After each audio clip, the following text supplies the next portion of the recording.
Hi வணக்கம் எல்லாருக்கும். ம், என்ன சொல்ல போகிறேன்னா, இந்த ட்ரெயினில் பஸ்ஸிலலாம் ட்ராவல் பண்ணும்போது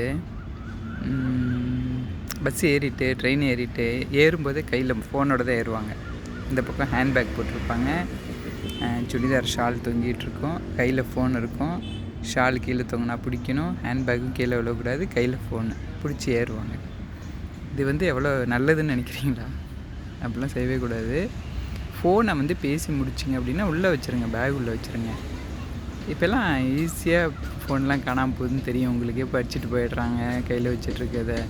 அதே மாதிரி பஸ்லேயும் சரி ட்ரெயின்லேயும் சரி ஏறினோன்னே முடிஞ்ச அளவு கழுத்தை ஒரு துப்பட்டா ஏதாவது ஒன்று ஸ்டோல் மாதிரி வச்சுக்கோங்க, கழுத்தை சுற்றி போட்டுக்கோங்க.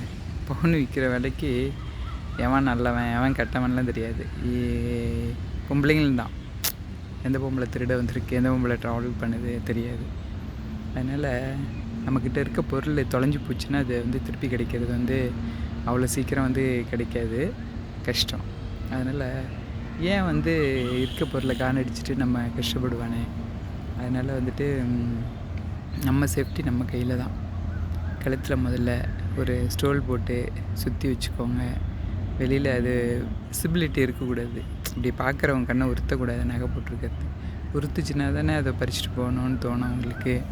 அதே மாதிரி ஃபோன் பேசுனீங்கன்னா ஃபோனை ஹெட்ஃபோனோ இல்லை ப்ளூடூத்தோ போட்டு காதில் மாட்டி உட்காந்தா என்ன நடக்குதுன்னே தெரியல உலகத்தில். அந்தளவுக்கு எல்லாம் மெய் மறந்து அந்த என்ன பார்க்குறாங்களோ அதில் அப்படியே மெய் மறந்து அப்படியே இருக்காங்க. கொஞ்சமாவது பஸ்ஸில் போகும்போது ட்ரெயினில் போகும்போதெல்லாம் கொஞ்சம் சுற்றுப்புறத்தை உற்று நோக்கி ஒரு விழிப்புணர்வோடு இருங்க. ஏன்னா எந்த நிமிஷத்தில் என்ன நடக்கும் அப்படிங்கிறது நமக்கு தெரியாது. அதனால் அதுலேயே இப்போ அப்படியே நம்ம எண்ணங்கள் நம்மளோட இது எல்லாமே அதில் அடங்கிடுச்சு அப்படின்னா போயிடுச்சு அப்படின்னா நமக்கு என்ன வேணால் நடக்கலாம். பொருள் காணாமல் போகலாம், நம்ம பேக் வச்சுருப்போம் அதை கூட யாராவது தூக்கிட்டு போகலாம். சிலருக்குலாம் என்ன நடந்துச்சுன்னு கூட தெரியாத அளவுக்கு அப்படியே இருப்பாங்க, பக்கத்தில் யார் உட்காந்துருக்காங்க அப்படின்னு கூட தெரியாது. அந்த மாதிரிலாம் தயவு செஞ்சு இருக்காதீங்க. எந்த பொருளுமே நம்ம பூச்சி நம்மக்கிட்ட இருந்து அப்படின்னா அது திரும்ப கிடைக்கிறதுங்கிறது அவ்வளோ சீக்கிரமான கிடைக்கக்கூடிய காரியம் கிடையாது, என்ன தான் கம்ப்ளைண்ட் போனாலும் பண்ணாலும்.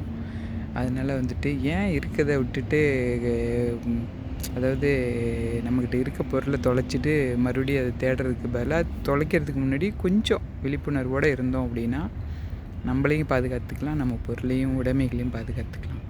அதனால் அவேர்னஸாக இருங்க. ஒரு சின்னதாக ஒரு அவேர்னஸ் சொல்லணும்னு தோணிச்சு, சொன்னேன். நன்றி.